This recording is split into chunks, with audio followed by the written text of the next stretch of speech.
Hello students, आज हम पढ़ेंगे कॉम्बिनेशन ऑफ सेल्स।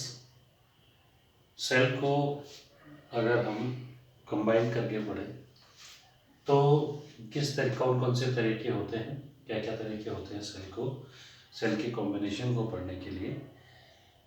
तो सेल का जो कॉम्बिनेशन है दो तरीके से हम करते हैं, जैसे रेजिस्टेंस कैपेसिटेंस, रजिस्टर और कैपेसिटर को हम सीरीज और पैरेलल में जोड़ते हैं, उसी तरीके से हम सेल्स को भी सीरीज और पैरेलल में जोड़ के कॉम्बिनेशन बनाते हैं और उसका इक्विवेलेंट ईएमएफ और इक्विवेलेंट इंटरनल रेजिस्टेंस के लिए जो एक्सप्रेशन है वो फाइंड करते हैं। सपोज हमारे पास एक सेल है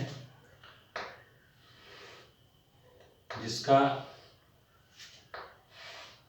ईएमएफ है E1 और इस सेल की पॉजिटिव प्लेट, ये वाली नेगेटिव प्लेट, जो नेगेटिव प्लेट है सेल की, उससे एक रेजिस्टेंस जुड़ा हुआ है जिसको हम बोलेंगे इसका इंटरनल रेजिस्टेंस, और इससे जुड़ा हुआ एक दूसरा सेल, ये पॉजिटिव प्लेट और इसकी ये नेगेटिव प्लेट, ये इसका इंटरनल रेजिस्टेंस।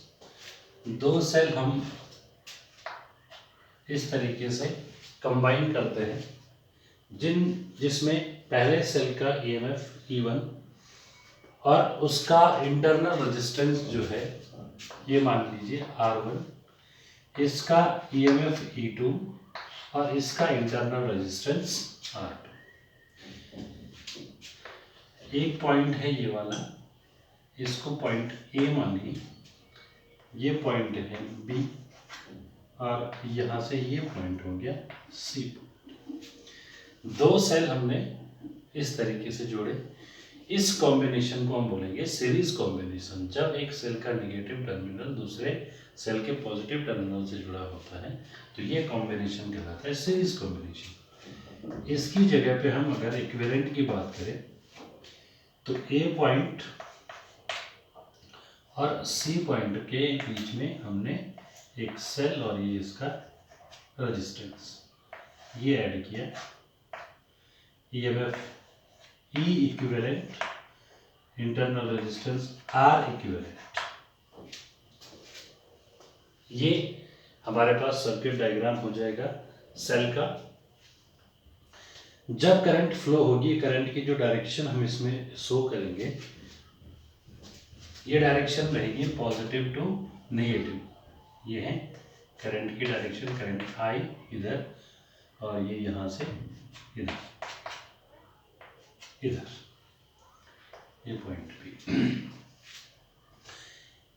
तो अब हम क्या करेंगे, ये सीरीज कॉम्बिनेशन में हम पोटेंशियल डिफरेंस फाइंड करेंगे। हम ये यहाँ पे एज्यूम करते हैं, late VA, VB and VC are the potential differences at potentials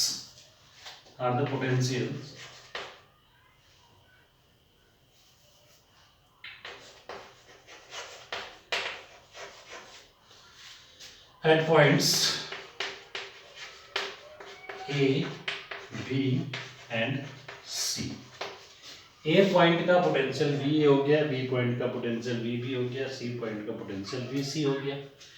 तो potential difference between A and B यानी कि VA minus VB, potential difference VA और VB, VA minus VB, A point का और B पॉइंट का जो potential difference होगा, हमें पता है सेल के लिए पोटेंशियल जो इक्वेशन, जो रिलेशन हमारे पास आता है ईएमएफ, इंटरनल रेजिस्टेंस और टर्मिनल पोटेंशियल डिफरेंस के रिलेशन के लिए वो आता है V is equal to E minus IR। तो V potential difference is equal to E minus IR। अब दो पॉइंट जो हमारे पास है, कौन से, ये वाले A और B, इसको हम ये भी लिख सकते हैं VA माइनस VB को VAB, VA minus VB is equal to इन दोनों के बीच में जो सेल है वही पहला वाला E1 वाला, जिसका ईएमएफ E1 है, तो ये आ जाएगा E1 माइनस I R1।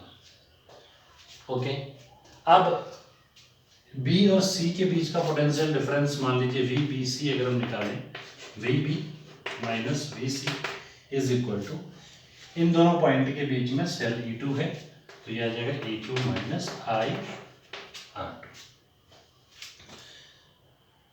दोनों के बीच का पोटेंशियल डिफरेंस। अगर हम VAC निकालना चाहें, यानी कि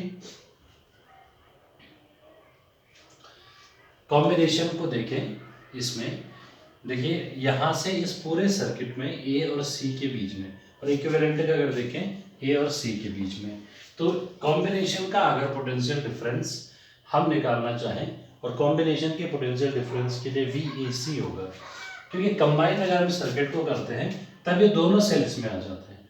अभी तो हमने दो अलग अलग पॉइंट्स के बीच का निकाला, लेकिन अब हम क्या निकालेंगे, इनके पूरे कॉम्बिनेशन के लिए लिखेंगे फॉर द कॉम्बिनेशन।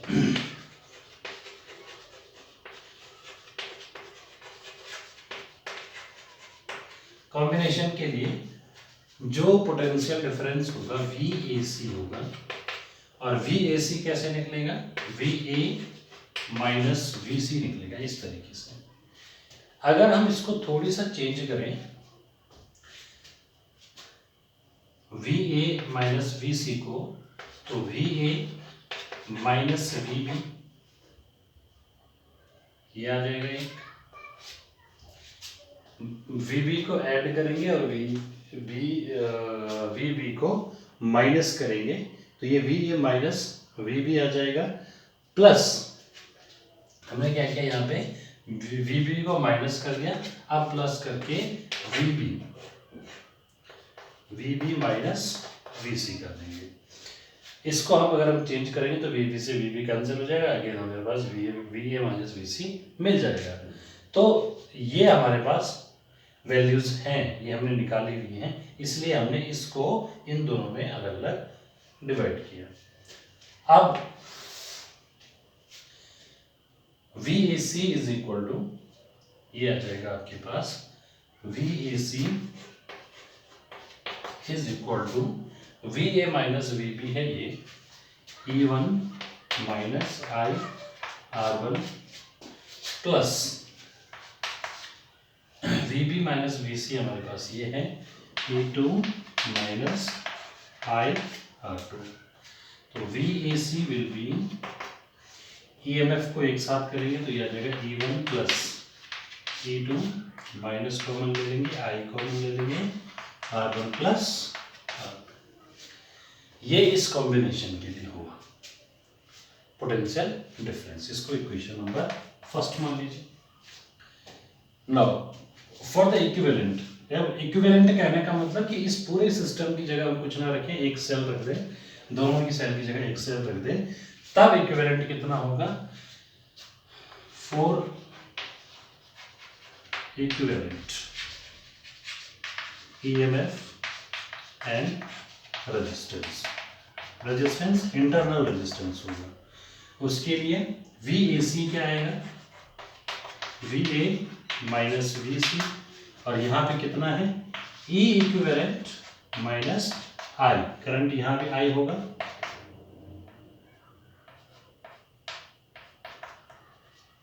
ये तो I R इक्विवेलेंट, तो VAC इज इक्वल टू ये तो यहाँ पे आ गया VAC, जिसको हम क्या करेंगे, इक्वेशन नंबर 2 मान लेंगे, और दोनों इक्वेशन को कंपेयर कर लेंगे फ्रॉम 1 एंड 2। जो हमारे पास दोनों इक्वेशन है, दोनों को अगर हम कंपेयर करेंगे कि लेफ्ट हैंड साइड दोनों का सेम है, तो ये आ जाएगा, देखिए E इक्विवेलेंट हमारे पास ये आ जाएगा, और R इक्विवेलेंट आ जाएगा ये। तो E इक्विवेलेंट हमारे पास E1 प्लस E2, और R इक्विवेलेंट जो आ जाएगा वो आ जाएगा R1 प्लस R2। जब हम सीरीज में सेल्स को ऐड करेंगे तो उन सारे जो टोटल इक्विवेलेंट ईएमएफ होगा वो सारे सेल के ईएमएफ का सम होगा। अगर हम n सेल यूज करते हैं E1 plus E2 plus E3 plus so on n तक चला जाएगा, तो ये En तक चला जाएगा। और वहीं इंटरनल रेजिस्टेंसेज भी ऐसे ही ऐड होंगे, तो इक्विवेलेंट इंटरनल रेजिस्टेंस जो आएगा वो R1 plus R2 plus R3 plus so on Rn तक चला जाएगा अगर हम n सेल इसमें ऐड करते हैं सीरीज में। तो ये था आपके पास सीरीज कॉम्बिनेशन ऑफ सेल्स, और सीरीज कॉम्बिनेशन ऑफ सेल में इक्विवेलेंट ईएमएफ ऐड होता है इंडिविजुअल ईएमएफ का, और इक्विवेलेंट जो इंटरनल रेजिस्टेंस होता है वो सम होता है इंडिविजुअल इंटरनल रेजिस्टेंसेस का। आगे है इसमें सेल का कॉम्बिनेशन पैरेलल में। जैसे हम रेजिस्टेंसेस को पैरेलल में ऐड करते थे, कैपेसिटर्स को पैरेलल में ऐड करते थे, उसी कंडीशन में हम लोग सेल को भी जब पैरेलल में ऐड करेंगे तो उसका इक्विवेलेंट ईएमएफ और रेजिस्टेंस कितना आएगा वो हम इसमें चेक करेंगे। सपोज हमारे पास एक पॉइंट है ए, इस के बीच में यहाँ पर एक पॉइंट मान लीजिए B1, यहाँ से एक सेल है और इसका इंटरनल रेजिस्टेंस इस तरीके से यहाँ पर शो कर रहा हूँ, ये वाला, इसका ईएमएफ है E1, इसका इंटरनल रेजिस्टेंस है R1। वहीं एक दूसरा सेल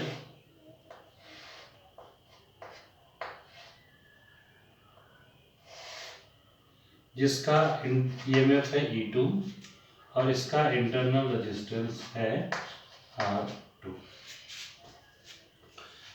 और ये पॉइंट आ गया यहाँ पे B2 और ये पॉइंट आ गया C। वहीं इसके इक्विवेलेंट के लिए एक पॉइंट A, उसके बीच में ये सेल और इंटरनल रेजिस्टेंस पॉइंट C, ये इक्विवेलेंट का रेजिस्टेंस R इक्विवेलेंट। ये हमारे पास डायग्राम हो गया सर्किट का। करंट को जब हम इसमें इंट्रोड्यूस करेंगे तो positive to negative current flow होगी हमेशा सेल में। सेल के आउटर सर्किट में देखिए, सेल का आउटर सर्किट ये है पूरा, और इंटरनल सर्किट ये है। सेल के आउटर सर्किट में positive to negative current flow होगी और इंटरनल सर्किट में नेगेटिव टू पॉजिटिव फ्लो होगी सेल में। तो यानी कि यहाँ पे जब हम आउटर सर्किट की बात करेंगे तो यहाँ पे ये करंट अगर I है तो ये B2 पॉइंट से करंट I जो है दो पार्ट में डिवाइड हो जाएगी। यहाँ पे करंट चला जाएगा I1 और यहाँ पे करंट चला जाएगा I2, दो पाथ हैं तो करंट दोनों में डिस्ट्रीब्यूट हो जाएगी, वापस यहाँ पे आएगी तो इस पॉइंट पे फिर से ये हो जाएगा I टोटल B1 पे। जब हम यहाँ पे देखेंगे इक्विवेलेंट के लिए तो करंट I ये रहेगा। इस कॉम्बिनेशन को हम बोलेंगे पैरेलल कॉम्बिनेशन ऑफ सेल। जब अलग अलग जोड़े गए सेल का पॉजिटिव, सारे सेल्स के पॉजिटिव टर्मिनल एक पॉइंट से और सारे सेल के नेगेटिव टर्मिनल दूसरे पॉइंट से जुड़ेंगे, इस कॉम्बिनेशन को हम बोलेंगे पैरेलल कॉम्बिनेशन ऑफ सेल्स। हमने अब करना क्या है, वही हम कंडीशन जो अभी तक हम निकालते थे सेल्स के लिए अलग अलग हम एक पोटेंशियल डिफरेंस फाइंड करेंगे। और वहाँ से, क्योंकि यहाँ पर करंट जो है चेंज है, आपने सीरीज में देखा होगा, सीरीज वाले सर्किट में करंट चेंज नहीं था। तो करंट चेंज नहीं था तो हमने वहाँ पे पोटेंशियल डिफरेंस के लिए वैल्यू कैलकुलेशन किया। यहाँ पे करंट डिफरेंट है तो हम यहाँ पे पहले करंट के लिए कैलकुलेशन करेंगे, करंट की वैल्यू निकालेंगे। अगर हम देखें जो हमारा फर्स्ट सर्किट है ए और सी पॉइंट के बीच में, वहाँ पर अगर हम निकालना चाहेंगे पोटेंशियल डिफरेंस तो फर्स्ट सेल के लिए पोटेंशियल डिफरेंस क्या होगा। फॉर सेल 1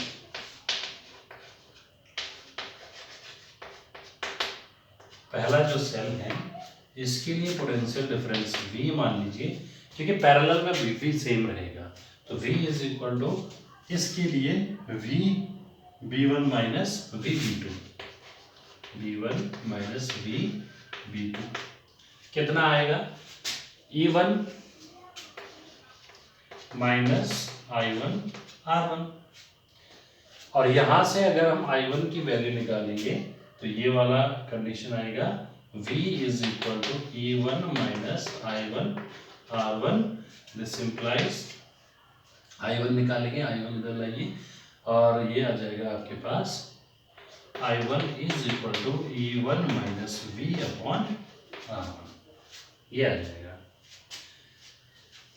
सेकंड सेल के लिए जब हम निकालेंगे फोर्थ सेल 2, दूसरे सेल के लिए पोटेंशियल डिफरेंस V और वही 2 पॉइंट्स हैं, ये दूसरा सेल भी उन्हीं 2 पॉइंट के बीच में जुड़ा हुआ है।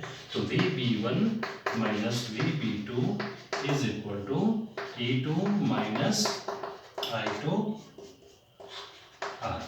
यहाँ से I2 का वैल्यू हम निकालेंगे तो ये आ जाएगा I2 is equal to E2 minus V upon R2। Equation number 1 इसको मान लीजिए, इक्वेशन नंबर 2 में इसको मान लेते हैं। हमारे पास कंडीशन क्या है? जब हम B1 पॉइंट और B2 पॉइंट की बात करेंगे वहां पे टोटल जो करंट होगा वो कितना होगा? देखिए B1 पॉइंट हो या B2 पॉइंट हो, करंट जो है I1 I2 में डिस्ट्रीब्यूट हो रही है, लेकिन एक्चुअल में करंट कितना है? I है, यानी कि I1 और I2 मिला के I बनेगा, I1 और I2 मिला के I बनेगा। दोनों पॉइंट पे एक ही कंडीशन आ रही है कि जो सम होगा करंट का वो दोनों का, ये I1 और I2 का सम जो होगा वो क्या होगा? I होगा, यानी कि I is equal to I1 plus I2। और I1 और I2 की वैल्यू हमारे पास है ये वाली E1 minus V upon R1 plus E2 minus V upon R2।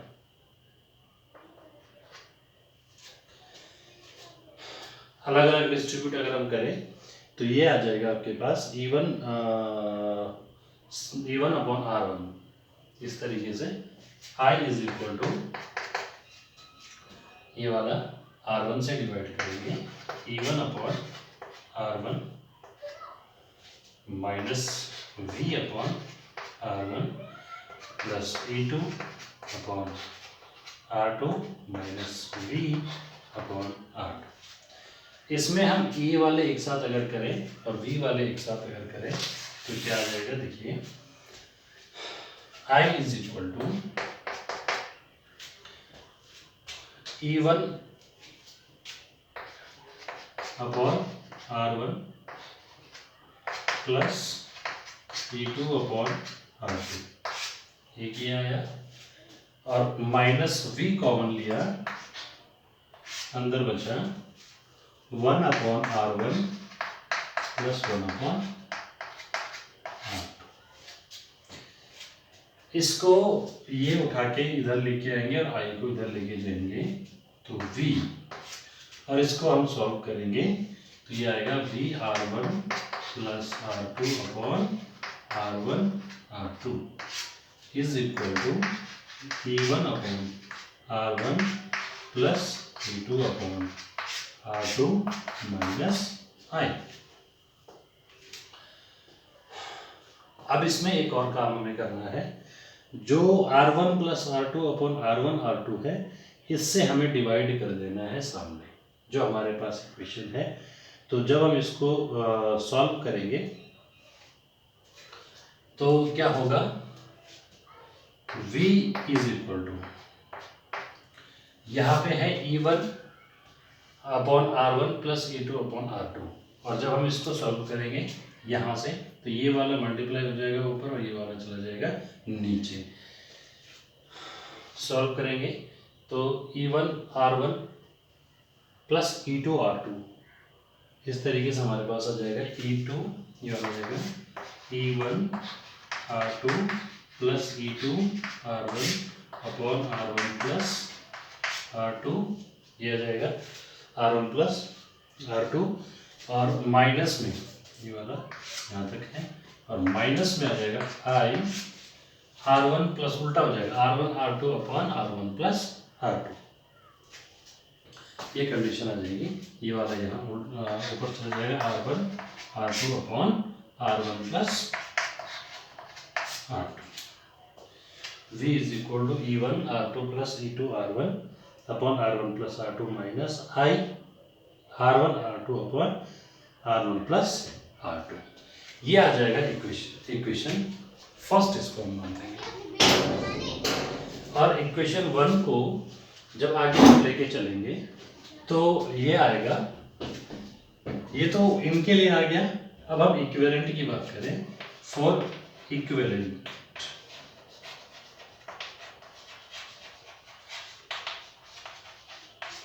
EMF and resistance. Equivalent EMF और रेजिस्टेंस के लिए जब हम सॉल्व करेंगे तो V कितना आएगा, यहाँ पर V जो होगा वो होगा V is equal to E equivalent minus I R equivalent. Equation number 2 ये हो जाएगा। इतनी चीज हमें समझनी होगी। ये हमारे पास आ गया पहला इक्वेशन। जब इसके लिए हमने इक्विवेलेंट निकाला सारे पूरे इसके लिए, तो ये इक्विवेलेंट वाले के लिए आ जाएगा ये वाला, और ये वाला जो हमने अलग अलग निकाला था उसके लिए पोटेंशियल डिफरेंस आ जाएगा ये। तो दोनों इक्वेशन को जब हम कंपेयर करेंगे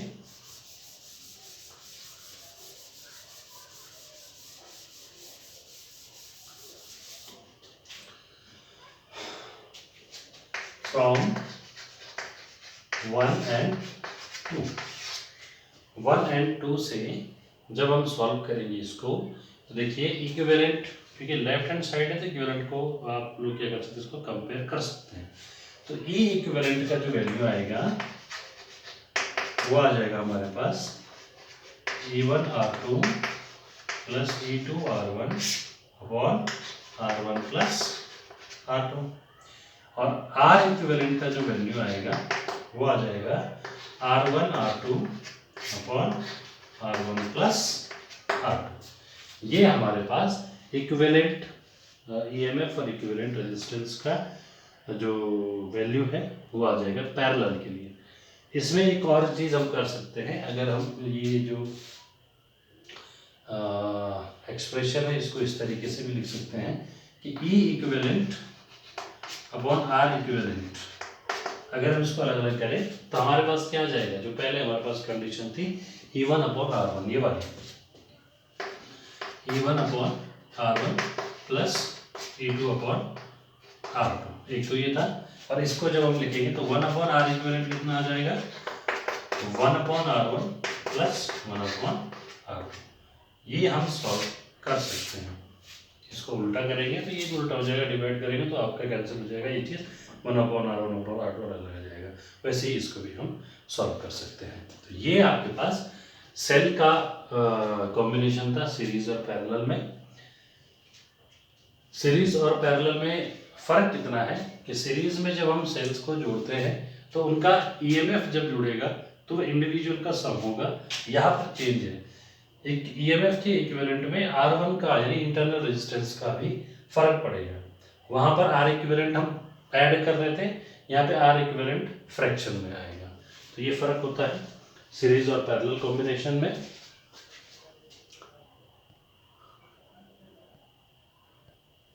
नेक्स्ट टॉपिक है condition for maximum current from a series combination.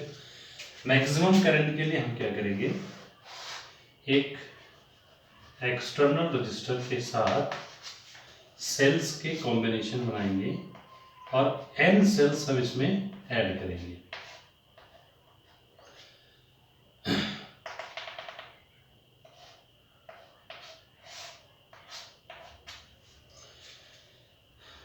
ये n सेल्स जो हैं हमने सीरीज में ऐड किए हैं, और उसके साथ सेल है तो सेल के साथ इंटरनल रेजिस्टेंस भी होगा, ये आपको पता होना चाहिए।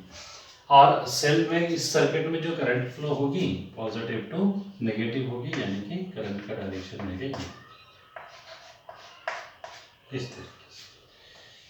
अब देखिए इसमें हमने सीरीज में जोड़ा हुआ है n सेल को, और n सेल कौन से हैं, आइडेंटिकल सेल है, यानी कि इसका ईएमएफ भी ई है, इसका भी ई है, इसका भी ई है, इसका भी, यानी कि n आइडेंटिकल्स जो हमारे पास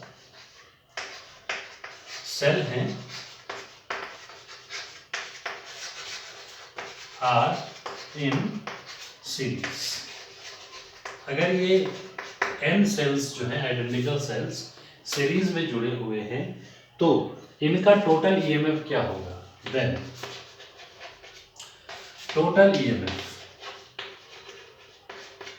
देखिए एक का ई है, दूसरे का ई, और सीरीज में क्या ऐड होगा, तो E plus E plus E plus एक सीरीज बन जाएगी और इसका जो टोटल ईएमएफ होगा वो हो जाएगा n इंटू ई। और इंटरनल रेजिस्टेंस जो होगा टोटल, अगर हम उसको देखें तो कितना होगा? टोटल इंटरनल रेजिस्टेंस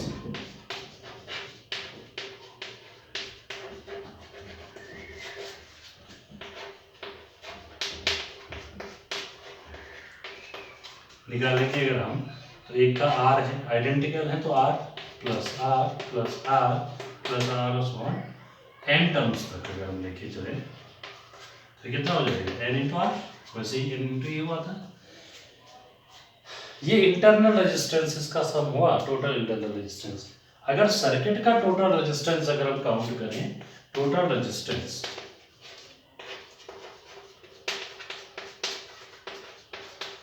अगर आर डैश मान लीजिए तो कितना हो जाएगा?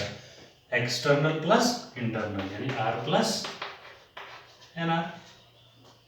ठीक है, अब रेजिस्टेंस हमारे पास है, ईएमएफ हमारे पास है, हमें क्या चाहिए? करंट। टोटल करंट क्या हो जाएगा?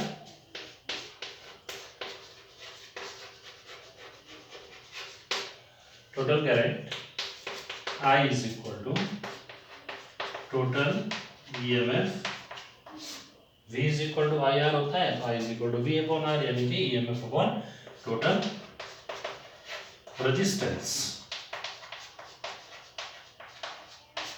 ये कंडीशन आ जाएगी, यानी कि I is equal to N E upon R plus n R. ये करंट के लिए कंडीशन है। ये बोर्ड के रिलेशन में ये टॉपिक बहुत इंपॉर्टेंट टॉपिक होता है। सीरीज कॉम्बिनेशन और पैरेलल कॉम्बिनेशन, सेल के सीरीज और पैरेलल कॉम्बिनेशन से मैक्सिमम करंट निकालने का जो फॉर्मूला होता है, इससे ये टॉपिक जो होता है ये बोर्ड के लिए बहुत ही इंपॉर्टेंट टॉपिक होता है, इसलिए इसको अच्छे तरीके से आप लोग समझें। अगर हम इसमें एक दो कंडीशन और देखें, स्पेशल केसेस आते हैं इसमें। फर्स्ट केस आता है इसमें, condition if external resistance is very very greater than internal sum of internal resistance. Total internal resistances से एक्सटर्नल रेजिस्टेंस अगर बहुत ज्यादा होता है, देन तब आई क्या हो जाएगा? तब इस वाले फॉर्मूले से ये टर्म जो है हट जाएगा, तो तब क्या आ जाएगा? N E upon R, N E upon R, यानी कि N times the current through one cell,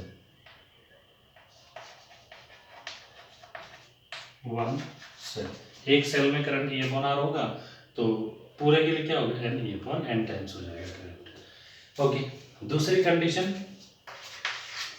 if R is less than N R, तब क्या आ जाएगा? I is equal to N E upon N R, N से N cancel हो जाएगा, I is equal to E upon R. तो तब क्या हो गया? तब सिंपल है, टोटल सर्किट में करंट कितना फ्लो होगा? जितना एक सेल के थ्रू करंट फ्लो होता है। तो ये आपके पास दो कंडीशंस हैं सीरीज कॉम्बिनेशन में करंट को फाइंड करने के लिए। नेक्स्ट है condition for maximum current from a parallel combination. जब हम पैरेलल कॉम्बिनेशन में सेल्स को जोड़ेंगे, n सेल्स वही आइडेंटिकल सेल्स और सबको हमने पैरेलल में जोड़ा हुआ है। एक सेल इसका ईएमएफ है, r इंटरनल रेजिस्टेंस है। अब आइडेंटिकल है तो सबका सेम होगा, यानी ईएमएफ ई होगा और इंटरनल रेजिस्टेंस r होगा। तो टोटल ईएमएफ जब सर्किट में होगा तो कितना हो जाएगा? ई, क्योंकि एक सेल का ई है तो सारे सेल पैरेलल में है, तो सबका क्या होगा? ई ही होगा इंटरनल। जो सॉरी ईएमएफ जो होगा। ओके, अब इंटरनल रेजिस्टेंस हम फाइंड करेंगे। सेल पैरेलल में है तो इंटरनल रेजिस्टेंस कितना होगा ध्यान दीजिए। Total internal resistance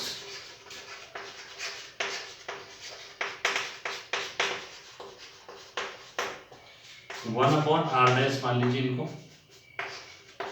is equal to 1/r plus 1/r plus 1/r और n टर्म्स तक, क्योंकि n है, n सेल है, 1/r डैश कितना हो जाएगा, n/r हो जाएगा, क्योंकि n टर्म्स तक है तो ये n/r हो जाएगा। ठीक है, तो r डैश यहाँ से क्या आ जाएगा, r/n। ये हमारे पास इंटरनल रेजिस्टेंस आ जाएगा, टोटल इंटरनल रेजिस्टेंस। तो टोटल रेजिस्टेंस कितना होगा सर्किट में,